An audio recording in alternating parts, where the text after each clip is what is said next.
Yo, what's good, YouTube? This is Jay from TNJ, and welcome back to the NIU Dynasty.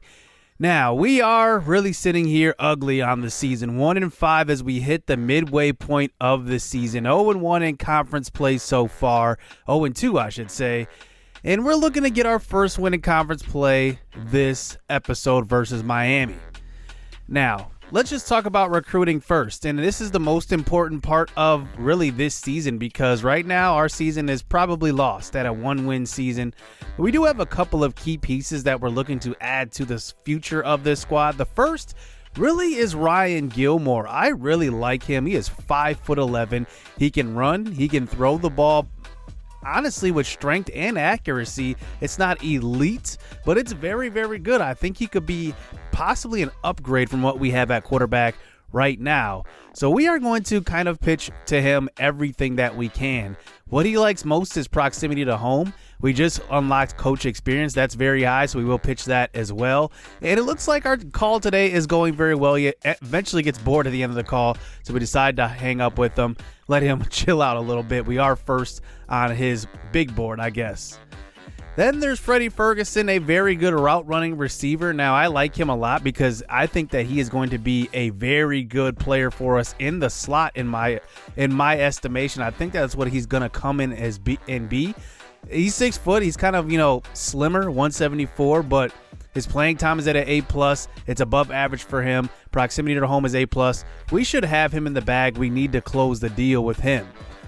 Then there's Nathan Vincent, who was probably the best recruit on our board as far as attribute-wise. His early playing time is an A+. I mean, he is going to start day one. I don't think there's any doubt about it. I'm going to start him, I don't even know where, but everywhere on the field. Pass rush. He's going to be a coverage linebacker as well, off-ball linebacker, everything. I mean, he is going to be probably one of the stars in this series as we just look to kind of hard sell early playing time. It's working, and he's starting to get a little upset there, so we decided to cut it off right there. Then there's the tall 6'4" receiver, 210-pound Dustin Davis. He is very, very, I would say, average as far as what his athleticism is, but I think that he's got some skills. He's going to be able to go up and get it at 6'4". I'm definitely going to be using that in 50-50 ball situations. Definitely want to pitch that early playing time to him as well. And then there's Nate Coleman, the speedy cornerback, who I want to move up our board because he has become more important because more than I'm seeing that, the season goes on, our zone coverage is bad. Our man coverage is bad. So we need somebody who can kind of use their speed to play very, very good on-ball man-man coverage. And then a guy that can play zone. He comes in with B+ zone. But the thing is with him, nothing that we have as a grade gives any type of boost of recruiting him. That's kind of sad. So I'm going to keep kind of quit calling him down the stretch because it looks like calling him isn't working. So I'm going to let the computer handle that, to be honest with you. So looking at the MAC standings going into this week, we are dead last in the MAC. As you can see, our rival Ball State is at the top. And now we play against a middle tier team versus Miami University. Let's get this game underway. As here is Travis Hammond back to receive the kickoff here. And he's going to take this one back to about the 30-yard line to start out his first drive. So here we go on offense to start out this game as Miami does have a lower tier defense in the NCAA rankings as we start out the game with a handoff to Brady King. Off of one of my subscribers' suggestions, I am going with South Carolina's playbook in this game as there's a play action fake on a second down and Alexander Betts is all alone. He gets to about the 33. Big time gain, one of the biggest gains of the season by Alexander Betts. And that's a big time first down. Great throw by Surratt. So we're already on the other side of the 50. Here's a handoff. Brady King gets stopped, but then just fights forward for about a gain of 3, showing the strength off on that run. 3rd and 3 now, running Jeremiah Wynn in motion. Surratt, good pickup by Brady King, but he can't get away. It's on the ground, and it gets picked up by King, but a loss of about 9 yards. More than that, about 12 yards. And we're out of field goal range, so we're going to have to punt that one away. So here comes the quarterback, Daniel Raudabaugh at quarterback. He throws across the middle, and he's got a big-time catch by Eugene Harris, his favorite target this year so far. It's a first down. And now they get it just about at the 50. Raw throw to the right side, and it is caught. And that's a big-time play and a face mask, beating Jeriel Aponte in coverage. And they're already into field goal range on 2 straight plays. So now they're at about the 10-yard line. They might hand it off to their star back. That is Andre Bratton. He gets about a gain of 2. And now that brings it to the 9-yard line here for a 3rd and 8. Raw from the shotgun, throws across the middle, and he's got his man Armin Robinson in the slot for a touchdown. And Miami comes down the field and scores after forcing the punt on the last drive, and it's now 7-0. Well, let's see what Malik Surratt has. He's had a couple of bad games so far this season. His first pass on this drive is caught by Travis Hammond, brought down by his face mask, but he's going to get no call, first down. So after a penalty on first down, brings it back to a 1st and 15 now at about the 46-yard line. Here is a play action fake, 41. Here's a throw across to the right side, and it's caught. Nathan Palmer off to the races, to the 25, to the 20, and pushed out at about the 18-yard line. Big-time throw by Surratt off of his back foot. Nice, accurate throw, getting his confidence going in this one. He's thrown a couple of nice passes so far. Surratt throwing on the next play. He goes right back to Palmer. I highlighted last episode that Palmer was a guy that I wanted to get the ball to. It looks like he's starting to shine a little bit. Another catch for him. Close to the 10-yard line now. Surratt throws across the middle. It's caught. Touchdown. It feels good to put together a nice drive, and we have not had many of them, to be honest, this year.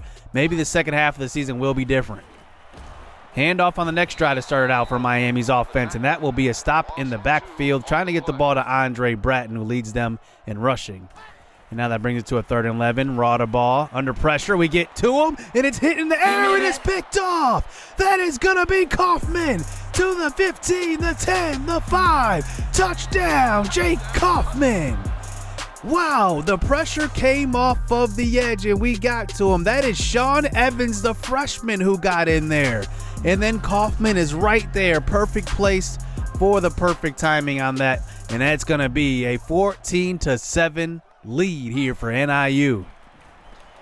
So here is Miami back on offense, trying to run the ball to the right side. Nice tackle by Trent Jatella, sealing the edge on that one, bringing it to a 3rd and 10. We send the pressure like we did last drive, and it's going to be this time picked apart. It's a first down. And last drive, we did send that blitz, which led to that interception, pick 6. But now here they counter it. Here's a handoff once again, and another big hole. Off to the races is Andre Bratton. Can we run him down? And he does get brought down by Darren Miller Jr., but not before a 1st and goal run. Well, Miami's inside the 5 now, trying to run the option. This is Raw ball, but he is not an athletic player. He gets brought down, and look who it is, a playing defense. Nathan Palmer on the stop. So 14-10 now as Miami does put together a nice drive, but the NIU defense does come through. And here we throw to the right side, tipped and picked off. Malik Surratt was looking for, I believe, Martell Moore, and he is shaken up. He may have missed a guy wide open over the field, uncovered. And that ends up being an interception as Miami takes back over. Handoff, no play action fake, throwing across the middle. It's caught. Almost a touchdown on that one. Armin Robinson almost had his 2nd score of the day. Darren Miller Jr. has been struggling so far in the first half. Here is Raw ball, throwing to left side, and it's caught by the tight end, Kendrick Bruton. It's a touchdown. And now it's 17-14. Now the NIU defense has had a couple of short field positions here to defend, and now here is Surratt back out onto the field. Let's see if we can put together a nice 2-minute drive. The first pass is Nathan Palmer again. He has really been the guy to go to here the last few games. Nice catch. So here's Surratt now, play action fake, buying some time and throwing deep, and it's going to be incomplete, but it looked like there's a flag on the play. They're going to call pass interference on the defense. So we get a free 15 yards on that throw. Under center this time with Flahive in the backfield at fullback. Here is Surratt now. He's going to throw across the middle. He's got Jeremiah Wynn inside the 5. Tackled at about the 1-yard line. Great throw by Surratt. Another accurate ball. So first and goal now, handoff, Brady King breaks the tackle, it's a touchdown into the end zone, 21-17 as we go into halftime. NIU has stayed in this game so far. The big pick six really ignited this team, and it's now a 4-point lead going into half. Second half action coming now as here is Raudabaugh under center this time. Handoff to their leading back. That is going to be Andre Bratton, and he picks up about a gain of 11 for a first down. So now close to the 43. Let's see if we can finally get some pressure here. We're trying to get some sacks on the season. We have not been able to do that, but it's a counter play to left side, and Bratton does get stopped, and that's Nathan Brooks Jr. in the backfield, and they are going to have an holding called on that play, but we choose to decline it, which brings it to a 3rd and 11. Under center is Raudabaugh again. This time the pressure gets to him, hit on the throw, and another nice play by our defense, and we get another stop in this game. Wow, this is probably the most punts I've seen by an opposing team. So here we go. Miami University down in the second half. Here's a quick throw off the back foot, and that's caught. Alexander Betts. Malik Surratt threw an accurate ball off of his back foot. The pressure was coming from both cornerbacks as well. They're not setting the pressure on this one. Here's a quick throw on a slant, and that is caught by Jeremiah Wynn, number 7, and he picks up another gain of about 13 yards. We're across the 50. Surratt has had his best day throwing the ball today. Here's a handoff. Brady King, and he gets stripped. It's on the ground and picked up by Miami. And just like that, we shoot ourselves in the foot again this season. It seems like we have fumbled the ball way too much. So now here's Miami throwing back across the middle, and that is caught, and that is Armin Robinson again. And he picks up another first down. So here's Raudabaugh in the shotgun, quick throw on a slant route, and he does have his man Eugene Harris on the left side. He is the impact player going into this game, but he is not the leading receiver, as Armin Robinson comes in with a pretty good track record of being their main target this year. Here's a toss play out to left side, and a great stop. And I believe that was number 42, John Tringatella, on the stop. He's had a pretty good game today. Quick throw, 3rd and 9, and they get the first down. Those are the plays you hate on defense, when you have them on a 3rd and long, and then they throw a nice, easy pass to pick up the first down. It's 1st and goal. Miami has scored when they've been down here. Here he is from the pocket, Raudabaugh. He has all day, no pressure. He takes off and tries to dive in, and it's going to be on the ground. Nathan Brooks picks it up. A turnover for Miami on the goal line, trying to stretch it out for the end zone, and it's on the ground. So it looks like we get our payback from the other fumble. Here's the first pass of the following drive, and that was dangerous. Travis Hammond has it. But you shouldn't throw the ball all the way across your body. It's a first down, though, nonetheless. So now on to the 4th quarter. Handoff. This is Brady King, and he picks up about a gain of 5 on that one. That eventually brings us to a 3rd and 5. 5 minutes left here in the 4th quarter. Play action fake. Here is Surratt throwing across to Alexander Betts, and he can't hang on. He was all alone. Just make the catch. So here's Miami now, back out onto the field with great field position. Here's a handoff, and once again, our defense has been stopping the run. Tringatella was there on the stop. So under center this time for a 3rd and 7. We send the pressure, and it's going to be stopped. Let's see what the flag is. It's probably holding, I'm guessing, and it is. And it looks like Jake Kaufman did come up with the stop just before the first down marker. And now they line up to go for it, 4th and 4. We decline the penalty, as here is Raudabaugh in the pocket, all day to throw. Where is the pressure? And he takes off. He has the 1st and more, taking a huge hit from Z Sullivan. But it is going to be about a gain of 12 yards. So now they come out here with 2 tight ends and a receiver running him in motion. This time Raudabaugh, the pressure is there. Devarius Ray is there for the sack, and that is going to be a loss of about 7 yards. So they get 7 back now, bringing it to a 3rd and 7, running a tight end in motion this time. Extra protection this time for Raudabaugh. Throw into the right side. I'm not sure who he was throwing to on that one, but the pressure may have forced him to throw before he wanted to. So Miami does settle for 3 now, making it a 1-point game. Can NIU hold on here for one last drive? That's a gain of 5 for Brady King. 2nd and 5 this time, 2.5 minutes left. This is a screen pass call. They're not expecting this at all. It's Nardale Harrison who checks into the game. He gets across the 50 and pushed out at about the 34-yard line. What a call by the coach of NIU, Coach J. And now we start out here at the 33. Handoff. It's once again Harrison. He stays into the game, picks up a gain of 9. And now Miami is starting to call those timeouts. Counterplay to the left side, and this is going to be about a gain of about 1.5 yards.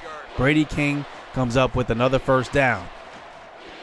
One more first down ends it here on a 3rd and 6. As here's Malik Surratt. Good protection. They rush 4. This time Surratt has space. He's going to take it. We will get our first conference win. How about this NIU team today? This was a huge victory, not only because it's our first conference win, but we did this on the road.